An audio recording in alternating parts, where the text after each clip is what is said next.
What is going on? Welcome to episode 87, the Gronk episode. Get your beer, spike it right back to you, slip it again, and spike that sucker again. It's Pub Sports Talk. We're back with Fitz and Matt. Devin's hopping on a little bit later. Tim, P's and T's, homie. He's got the Rona. Watch out. It's a bitch. But we believe in you, Tim. We believe in you. You can fight it. It takes all of us. But we got a huge episode. We got some footy action. That's what we're going to start off with. Then we got a little college hoops. Then we're moving into MLB Hall of Fame and a huge NFL roundup and picks for the championship game. I'm excited for us. We had some great football last weekend. I think we're going to have great sports this entire weekend here. And also, it's our girl's birthday. Happy birthday, Jay Gray. Pour some up for you, girl. Go enjoy it. Sip to death. Go get it, girl. But with that being said, also had to put Jay Gray down the bottom. Happy birthday, girl, again. With that being said, Matt, take us away for your footy corner. Yeah, okay, we'll do. So Manchester City finally didn't win a game this weekend. On the Saturday, they drew 1-1 with Southampton, which meant going into the Sunday, Liverpool and Chelsea could catch up with them, finally. Liverpool beat Crystal Palace 3-1, but I'm going to talk about the Tottenham and Chelsea game, which was at the Bridge. And it just, similarly how the 49ers have Packers' number, Chelsea have Tottenham's number. Chelsea beat Spurs a couple of weeks ago in the semi-final of the League Cup. And once again, Chelsea do it. Ziyech in the 47th minute scored an absolute unbelievable goal. It was 0-0 at half-time. Harry Kane had a really harsh goal ruled out, really harshly ruled out, where Thiago Silva dived and Harry Kane just slotted it home. But second half, Chelsea came out firing, scored 2 goals in the first 10 minutes of the second half, and that was it. That was game sealed already. And Chelsea go on moving slightly closer to Man City. Manchester City don't need to worry just yet about the title race. They're still pretty comfortable, but Chelsea once again beating Spurs. Spurs looking good against the crap teams, but when it comes against the top elite teams, they ain't good enough. So there we go. Ain't good enough. You heard it here first. Ain't good enough. But moving in to this weekend, some exciting non-Premier League football action, which is something to be said. It is the CONCACAF World Cup qualifying sort of little segment. And this Sunday, at the same time as the Bengals Chiefs play, it is an absolute monumental game in Canada. USA versus Canada. This is a huge game. It's an absolutely massive game. As the table stands, both these teams are looking pretty secure for the World Cup qualification, which would be huge for Canada and huge for the States, as you guys missed out in the 2018, famously so, or infamously so. But this, I feel like this must be the biggest USA-Canada game of all time, because USA, if you think of soccer rivalry, it's always been Mexico, never been in Canada. But Canada got a really good team. They got Alphonso Davies, who plays for Bayern Munich. He's a great player.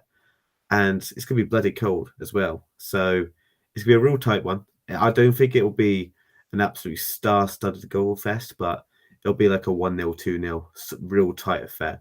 But it'll still be a good tactical affair.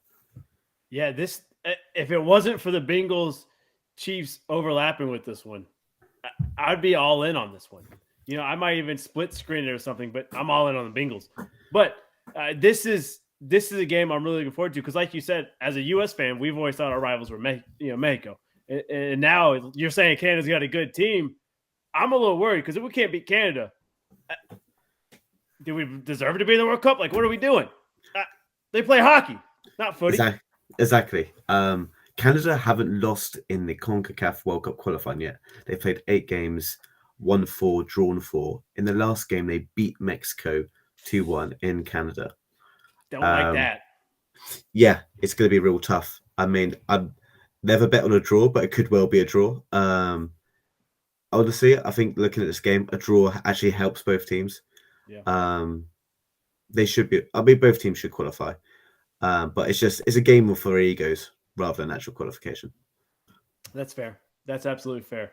Well, I'm excited for it, and maybe I'll flip in during commercial breaks or something. But yeah, this is gonna be a good game. I'm pumped for it. Matt, great footy corner. Yeah, anything else for us? Nothing. I love it. All right.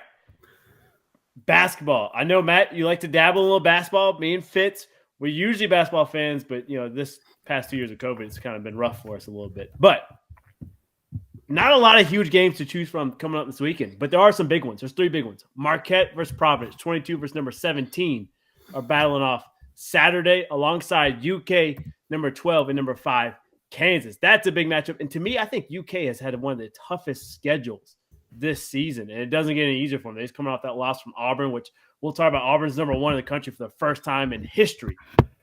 Very impressed by them and Fitz. I know we took them in our pub parlay, but Auburn's is the real deal, I think. And then number 16, Ohio State versus number 6, Purdue, Sunday night. So some good games, but not a lot of headliner games this weekend. Obviously, NFL is taking main center stage here. But any of these games really excite us here, guys? I think I'm excited. Just, the end of NFL means the beginning of college basketball for me. So I'm excited to watch more. I got my Carolina sweatshirt on. I know they're trash this year, but I'm excited to get back into some college hoops. It's needed. And it seems like the premier powerhouses that we're used to, it's not doing what they're supposed to. Kind of like what Matt says about Chelsea. Chelsea's predominantly pretty good. They're historically good. Nah, not so fast. Not this year. And it seems like our ACC powerhouses are just losing their grasp a little bit. It's weird. I do think there's been a shift. Even speaking of Auburn, that's a team that's been, they've been pretty dominant for the last few years now. Bruce Pearl's really turned them around. Yeah. But, it's weird. Like when you look at the teams that are consistently good now, it's like Gonzaga, Houston of all teams. Houston now, their program. So I don't know if that's partly because of the one and done has just kind of made it harder for some of those teams who normally thrive to thrive. And some of these teams that get, they're senior heavy teams are just having more success. So it is an interesting thing to keep an eye on. Yeah, I think you're right. And I'm going to sound like an old timer here, but back in my day, Gonzaga was a Cinderella story. And now they're cutting down the nets, it seems like every year. They're trying to because they have a real shot at it. It's wild. Matt, any thoughts for you? No, it's similar to Fitz. I'm actually generally very much looking forward to March Madness. I mean, literally last year, I didn't know anything about it at all. And, I remember watching it for 4 weeks. I think this is unbelievable. So actually, I'm very much excited for it. Awesome. I'm excited for it too. And this tournament, much like last year's tournament, I think it's going to be a huge toss-up. Like it's going to be tough to pick a winner. But Matt, you're on a roll last year, so I won't mess with your mojo, son. I love it. Speaking of mojo, speaking of rolls, Andrew Price, I don't know if we gave him a shout out or not, but he was our fantasy football league champion. Him and Jay Gray were bound for the championship, and Price got the job done. So Price, we're going to send you a nice gauntlet that's going to have your name printed on it. We're going to kind of treat it like the Stanley Cup, I think. We're just going to add names to it each year. We'll mail it to that person. I don't know. Just a thought. Listeners, watchers, let us know. Boys, let me know what you think of that idea. I hate Stanley that league. Yeah, Price it's is, a tough league. Price is right. Yeah, Price is right. Yeah, we're gonna change some of those rules there because there were some broken ass teams there, but we're coming back for it. But Price, congratulations, brother. Anything else college hoops related there? Cool. We got a big roundup section, most of it dealing with the NFL. But shout out to our boy Ken, had him on earlier. Love this jam. So, the roundup. We've got to start. Matt, you had a really great question for us. And we're going to start there. Should NFL split their fan bases up like they do in the Premier League? And this is coming on the birth of Rams versus 49ers. It's a heated rivalry. They're right there next door to each other. Rams fans have been getting in on everybody. I don't know if you saw the video of, I think it was a Broncos fan pushing down somebody that just was released. It seems like this year and last year there's been a lot of fan altercations. So it brings in, Premier League does this. Most European countries do this with other sports. You split up fan bases. NFL and most American sports don't. These kind of let you buy tickets wherever, and kind of if things pop off, it's kind of good entertainment, and we like that here in America. But safety and everything else coming in here, should we split up fan bases? In Philly, yes. Just Philadelphia. Only that city. I think just Philly. They're the one exception. I think most fan base. I mean, this is coming from a Packers fan. Just the nicest fan base in the world. I'll get over this guy. Yeah. I mean, you see the TikTok of Packers fans hugging Niners fans after the playoff loss. Like, good for you. It's like, oh gosh. So I don't know. I think it's obviously like, I think soccer takes it a little to the extreme. I think the Eagles are a representation of that. Is they just take it to the extreme, and that's just silly. But I think most people just genuinely just want to watch a game, and it's fun. It's fun to have the opponent next to you. Again, I think I just went to the Ravens-Packers game. I sat next to a season ticket holder for the Ravens, and we were just chatting it up the whole game. We even talked at one point about, he said, in the upper deck there used to be a lot of fights, but they've really cleaned it up. So I think it is something that is a little bit inevitable, but you just hope security can do their job. Well, Tim's saying let him fight. So, Tim's all in here. This ain't ice hockey. Oh, man. I love that Tim's on right now. That's great. Matt, this is kind of your question. Do you want to anything I missed up on or missed? The reason why I sort of raised this is because there was reports that the Rams wanted to try and limit the 49ers fans that they could get in. And it's just, if you just give the 49ers fans a quarter of a stadium, they'll sell out. And then you can actually, it creates a better atmosphere for everybody, where everybody, the 49ers fans are all chanting, they're singing it, they're doing their own thing. And then the rest of the Rams fans are doing their own thing. You're not having fights. It's not kicking off. Everyone stays relatively friendly, unless you're in Philadelphia, even when their own fans fight with their own fans. There's nothing you could do there. But yeah, I think it'll be a massive step, because obviously, I guess none of the stadiums in the States are actually designed for it. Right. You typically don't do that. Like in college areas, you have designated student sections, and other than that, it's a free for all. Sit wherever you want.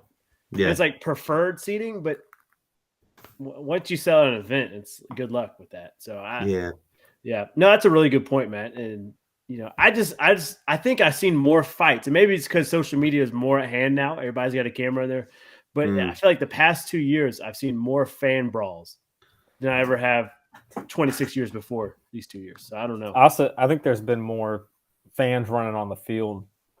Yeah, there's been. I think there was one last weekend. That's made a comeback. Yeah, because for a while that felt like it was dead, but that's resurged. Yeah, we're going streaking. Break the tank. But yeah, great question, Matt. And Tim, you say let them fight. I hear you. Me and Matt probably gonna separate them a little bit, but we'll do it. Whatever. Other breaking news today. Hall of Famer, maybe Sean Payton is decided to take a break. He's not retiring. He's going to take a little time out here, a little break. He's a Super Bowl champion. He is the fifth winningest coach. He's won 152 games, so he's in the top 10 of winningest coaches here. But he's also has the Bounty Gate attached to him. So the good and the bad and the ugly of Sean Payton. Is he a Hall of Famer coach based off his resume right now? He's one of the best coaches right now. Like I think I would put him. He's probably in the top 6 coaches as of like current coaches. He's unfortunately, I think with Breeze retiring, it kind of became, I don't know, it became a true test for him. In the same way that Belichick, without Brady, it's kind of similar. It's like, what can they do now that they don't have their key guy? So I think that's what's unfortunate about him leaving, is I don't know if I can get a true look at Sean Payton with that. I think it's too early to tell. He's not Hall of Famer based on where he's at now, but he's close. He's really close. Yeah, I think I agree with you. I think what would put him over the edge is if he takes a year or two out, goes to another team, and then has good success there. That would then put him over the edge. I mean, yeah, absolutely. I think if he would have had success this year, and maybe if Winston doesn't get hurt, he looks like a genius, and maybe they're playing for the NFC Championship game. You just never know. Yeah. If Jameis wins a Super Bowl, he's in the Hall. Yeah, that's for sure. If Jameis can spell Super Bowl or win one, he's in the Hall. He didn't deserve that. I'm sorry. Yeah. Just looking at controversy with his name, but to me, one of my favorite memories is after Hurricane Katrina, him and Drew Brees reopened the Superdome, and they just go on this tear and they win the 2009 Super Bowl, which I thought that's just an amazing story. It really sticks out to me. And so, yeah, I think he's right there on that border. It depends on who else is in that class with him.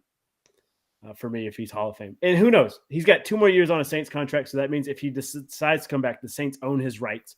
And so maybe they'll get paid for him if he wants to go coach at another team. Well, on the flip side, who's coaching the Saints?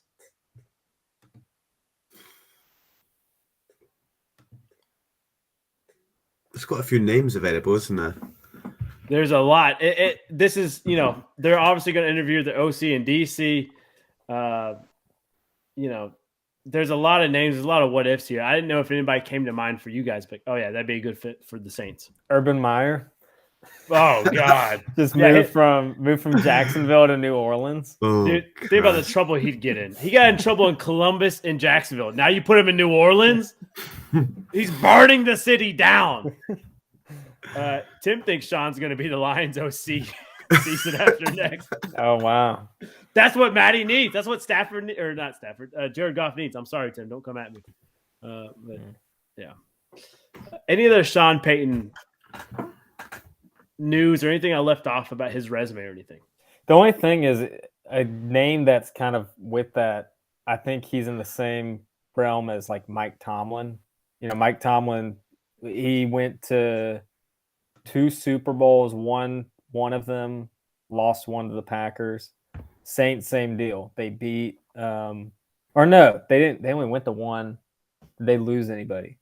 No, they just went to 1 Super Bowl and won it. I don't know. I thought of that. I just thought of very similar to Mike Tomlin. Maybe too early to tell. That's a fair comparison. Sean Payton, he's only been coaching 16 years. So that Parcells tree, he was one of the young offensive minds under Bill Parcells. Yeah.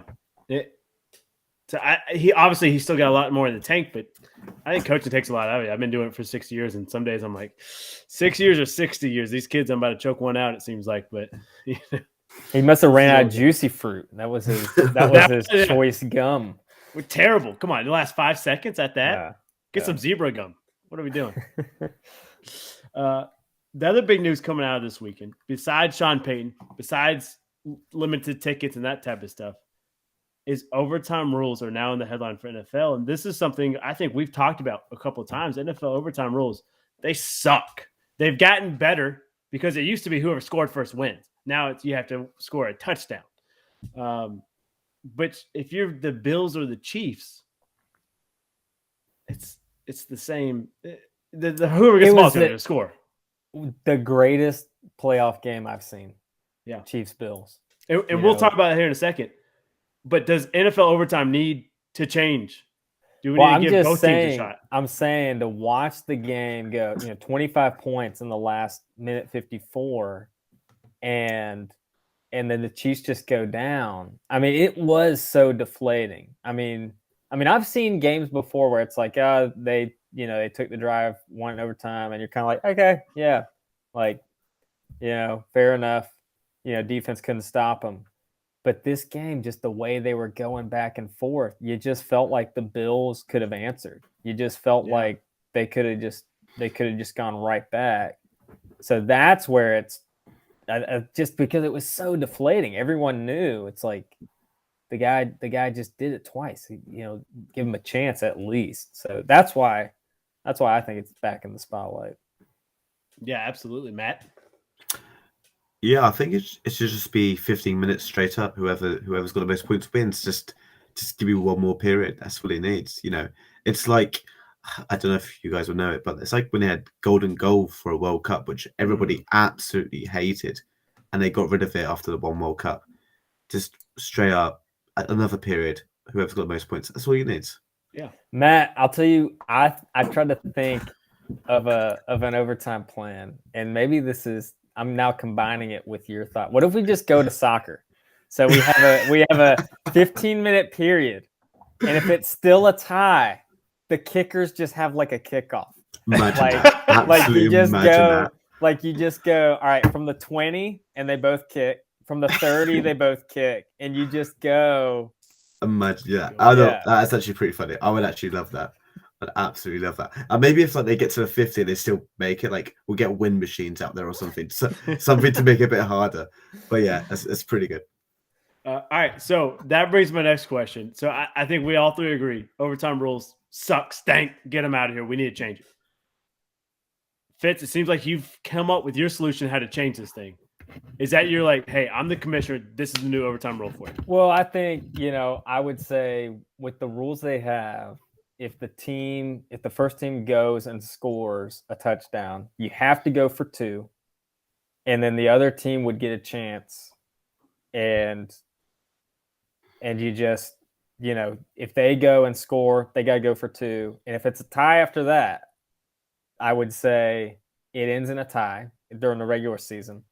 Playoffs, I'm serious about the kickoff thing. I think I think you have to use the kickers and just go till someone misses. Like just figure out the distance. Like you go 35, 40, 45, 50, 55, and then you max out at 55 or something, like until somebody misses or until both miss or I don't know how. It'd be crazy. It'd be pandemonium, but I think it'd be cool. I think people would be into it.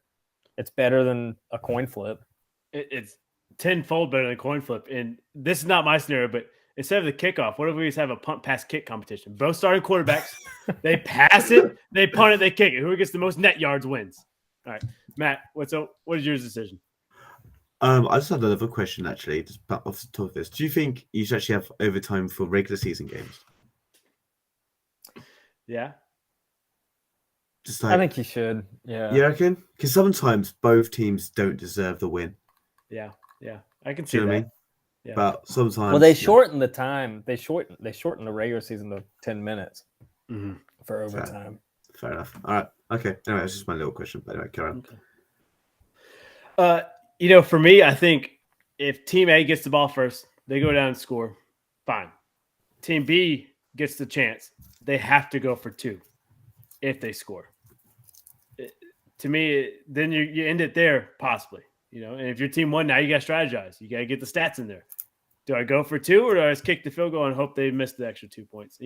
Who knows? But it just can't end on a coin toss. There's no way. Tim, God, you're trolling from the couch, and I love it. He says, there we go. It's like he's here with us. I know. I don't think the rules should change. Just get really good at coin toss. So we got offensive period, defensive period, and special teams period in practice, and then we got coin flip period in practice. Yeah, imagine that. So yeah, he wants to designate one person on the roster just for coin toss. So instead of 52-man roster, we get a 53-man roster. Oh Lord!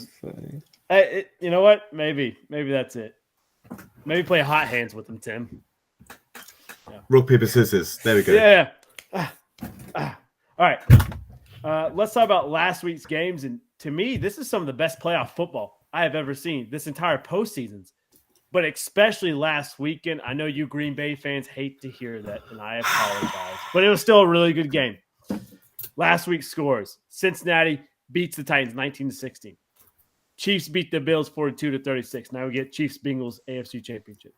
In the NFC, Rams, Bucks 30-27. Rams get the job done. And then San Francisco beats Green Bay 13-10. Anything on this list really surprised us here? Anything we want to talk about from these games? Well, I think, okay, so the first 3 games, all the road teams won by a field goal. And then the last game was a walk-off touchdown overtime. So all 4 games were a walk-off play, whether it was a kick or a touchdown. And yeah, I mean, they are classics. I know for the Packers, like, that sucked. That was terrible. But I think with the wind swirling, the snow coming down, great defensive struggle, it probably was a classic outside of Packer homes. It probably was an all-timer. I mean, it really was. It's not the result I wanted, but I was pleased with all 4 games. I thought it was some of the best football I can remember in one weekend. Absolutely. Yeah, my only worry is how does the championship games follow this week, like the last weekend? Yeah. I thought of that too. Every single game, just like, I mean, Tim says, like, Matty Stafford just driving it down at the last seconds. It was heartbreaking to see, obviously, the Packers get knocked out. But it made me smile to know that Tom Brady got knocked out as well. Right? Which, this is the first time in, I think, 12 seasons, Brady or Rodgers hasn't been playing for a championship. I believe so. Which is wild to think about. Wow. Huge names. And maybe the passing of the torch for these young quarterbacks, Herbert, Burrow, Jackson, Mahomes. I mean, maybe it's kind of a passing of a torch of them, but yeah, wild stat I read today. Let me put up some game heroes, because like you said, all 4 of these games were close. First off, Cincinnati, Money McPherson, baby. Kicking it. Best draft decision in Cincinnati history at this point. Gets the job done. In the Rams games, Kupp coming down with that huge reception. Matty Stafford saw man covered, said, I'm going to let my boy Kupp go get it, and that set him up for the game-winning field goal. That was huge. Green Bay, I'm sorry.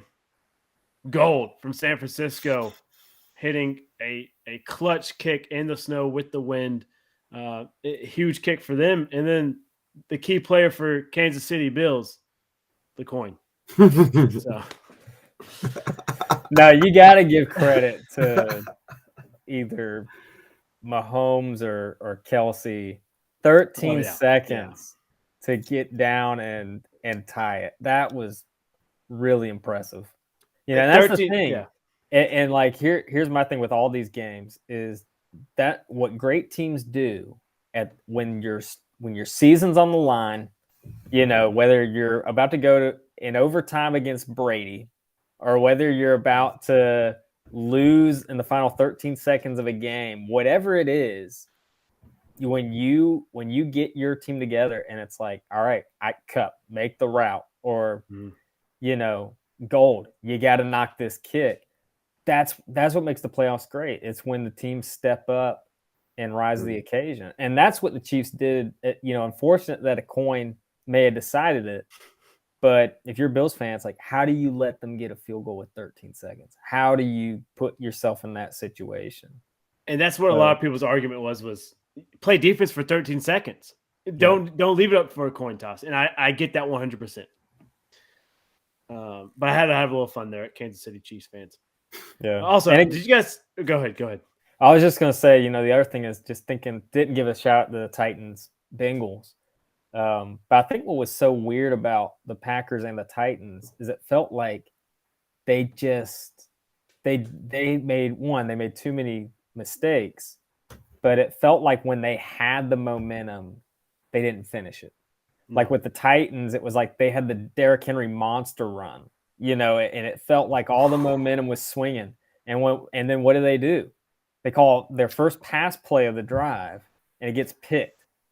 And it's like all that momentum done. And it was like same for the Packers. Like there were just so many moments. Like Jones before the half, it looked like he was gonna take it for a touchdown. Mm-hmm. He doesn't get out of bounds, and the clock's running, and then a block, field goal's blocked. It's just like that's the playoffs. And it's like as you're watching it, if you watched it enough over the years, you recognize it in the moments. Like that's gonna come back and kill us. Like that's gonna define our season. And it's not so much like Gold, we got to stop Gold from getting this kick. It's like you can't put yourself in the position to let those games be decided by a kick. When you're the 1 seed. So that was the other thing. When you're in the divisional round, all those teams are good. And if you make 1 to 2 mistakes, that's 1 to 2 many.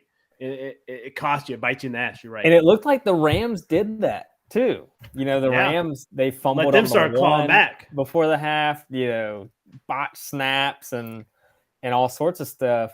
But they got it together in the end. Like when they needed to make a play, they did it. And for me, that's the playoffs. Like when you need it, Patrick Mahomes, you got 13 seconds, but what do we do? What do we do with it?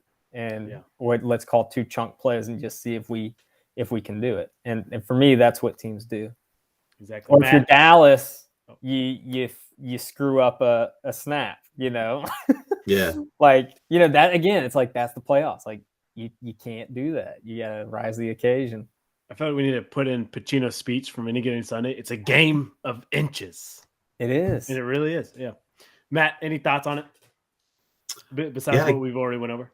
Yeah, I guess to go on further your point, Fitz, like where people step up or don't step up, Packers had the, chance to really drive down right at the end of that fourth quarter and really take the game away from the 49ers. I've been saying to my mate all the season long, the Packers let teams hang around for too long, and it just comes trying to kill us right at the end. Aaron Rodgers fucking throwing it into double coverage to Devontae Adams, nowhere near it. Well, Allen Lazard, wide open.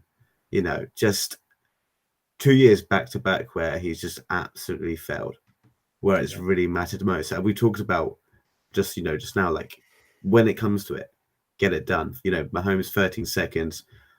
Josh Allen, even though he didn't win, nailed it.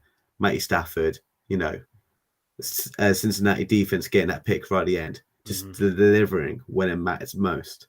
Yeah. Exactly. Well, I'd be curious to talk about the 4 teams remaining, just because it is interesting that the Rams were in the Super Bowl. Was that 2017 against New England? Jared Goff still at the helm. You had the Niners and the Chiefs played each other 2 years ago, and the Chiefs, they won a Super Bowl and then lost last year to Tampa. And then you got Cincinnati, the young upcoming team that who knows what their playoff is going to look like in the future. But I'm just curious, which of these teams do you think are going to rise to the occasion next week? Hold on. We're going to get there. We're going to get there. Okay. We're going to get there. Okay. But before we do, Tim left a comment, so we've got to hit this now. Stud to spud. Spud to stud. Shout out to Meatloaf. Guys, it's going to take all of us. I would do anything for love. But I won't do that. Perfect. But I won't play the real field. Yeah. So my spud to stud goes out to our own Tim Farner. He finally admitted he was wrong about Josh Allen. He showed up. So Tim, you are my spud to stud, my friend. Way to admit that you are wrong and that Allen's better than Winston. Thank you. But anybody come to mind for you guys? I mentioned him earlier, Spud. Aaron Rodgers. Yeah. End of the day, you can blame special teams as much as you want, but 10 points is never, ever, ever, ever, ever enough points in a playoff game. No matter who you're playing. Never, ever, ever, ever. But yeah, just... Yeah, I don't want to go into it, but I do. I mean, you're fair because he famously said, "I'm going to make them pay for not drafting me." Yeah, and now he's 0-4 against the 49ers in playoffs. Now, to be fair, is it Rodgers' fault? No. Is Rodgers better than any quarterback San Francisco has drafted since that botched draft? I'll take Rodgers over Alex Smith, Kaepernick, even Jimmy G, which they didn't even draft him, or Trey Lance. I'll take Rodgers over them. But it sucks, yeah. Yeah, I feel like this is sort of proven that, regular season he is unbelievable. He's excellent. He is superb. But when it comes down to it in the playoffs, I think is he 10-11 now in the playoffs? Am I right in thinking it? I think so. Yeah, he's 10-11. And then Brady's like, I don't know. Like something ridiculous. I don't even think about 23-2 or something. Yeah. Yeah, I don't even think about that. I don't know. I think there's a lot of factors with that. But there's a ton of factors, But I think like with this past game, something that I was watching, I recognize this is not Packers pod, but I can't hold my tongue. I think with AJ Dillon getting hurt, that kind of killed them because of the snow coming down. And that's what the irony is the snow was supposed to help us. Mm-hmm. But I think with AJ Dillon getting hurt and our passing offense, it was the best thing for the Niners that we couldn't do what we normally do. And I think weather played a factor. I think Jones had more responsibility, and he was, he's been battling through injury at the end of the year here. So I don't know. There were just a lot of things that just worked in the Niners' hands. And of course, out of 32 teams, who's 32nd in special teams? The Packers. Like we've sacrificed more points on special teams, like across the board. Like we are the 32nd team. And again, that's the beauty about playoffs. Is it's not about who's the best quarterback, who's got the best, who's the best complete team. And when you look at the 4 teams right now that are in it, it's the 4 best complete teams. I really feel that. Except maybe the Bills. You maybe make a case the Bills could probably be in over the Rams just because the Rams and Bucks were both trying to lose at one point. But but yeah. You get my point. Yeah. Fitz, any spud to stud for you? Mine is Ryan Tannehill. 10-3. Yeah, I like that one. He's a stud to spud. They just paid him a lot of money. Feels like they're now stuck with him, and he's not the answer in Tennessee. At least that's the feeling. And I feel like we've all said this. I don't think any of us have been on a Tannehill bandwagon. Like, yeah, we gave him his props when he had good games, but we never thought he was an elite quarterback. And a lot of media was saying, hey, Tannehill, he's the guy. He's going to lead them a championship. He's an elite top 5 quarterback. And I think all of us were like, hold on now. This is Tannehill. Yes, he's had some good games, but he's also had some bad games. And I think a playoff matchup where I think it's the first time in league history, your first pass and last pass is picked off. I think that was an NFL first, I think. Stat that. I don't know, but stat it. Yeah, that's a good pick. My stud to spud, I haven't harped on him all season long, and then all of a sudden, Bengals O-line just decides to let everybody through. I don't know. Burrow sacked 9 times, and thank God Joe Burrow said, I ain't heard no bell yet. Great South Park episode. Yeah, so the Little League episode. I didn't hear no bell. So thankfully, Burrow's, I know he's sore as crap, but thankfully he wasn't hurt. But sacked 9 times. Bengals O-line, I was giving you so much shit in the offseason. You shut me up during the season. And now you choose to be like, yeah, come on, go meet Joe Burrow and his new ACL back. Come on. We've got to do a better job protecting him, especially against the Chiefs if we want a chance to win this. So that was my stud to spud. All right, boys. We're ready for our picks and talk about this championship weekend. Let's hit that music and let's dive in it.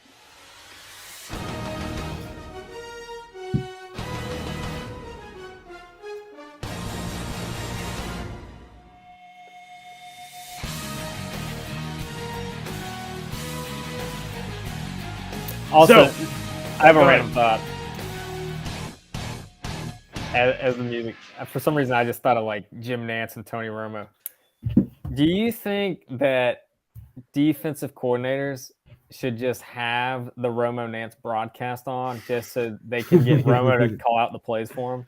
Dude, Romo, like There was a point when I was watching the Chiefs and Bills game. He goes, all right, now watch Kels come in motion here, and he's going to set up and go an inside route. That's exactly what Kels said. I'm like, how did you know that he was going to go in motion? Like, come on, man. Romo is a terrible quarterback he was, but great announcer. I love listening to him. If I was an assistant, I would somehow have the broadcast on and then just be smart, like just try to sound smart, like, hey, we're gonna, just like make the adjustment. Like, yeah, man, this coach really knows his stuff. Pretty sure that's illegal, but we're gonna allow it to happen. Yeah. Now here's a guy. We got Burrow and Mahomes here. Bengals, Chiefs, Kansas City, 7-point favorite. Over us at 54. I was a little shocked at the spread here at 7 points. That kind of drew me back because think back 4 weeks ago, we beat the Chiefs. Yes, it was in Cincinnati, but that was a clutch game. No one rested their starters for it. And for us to be a 7-point dog, I was a little head scratching there. But what's our thoughts for this game? I'll jump in. It's hard to pick the Bengals.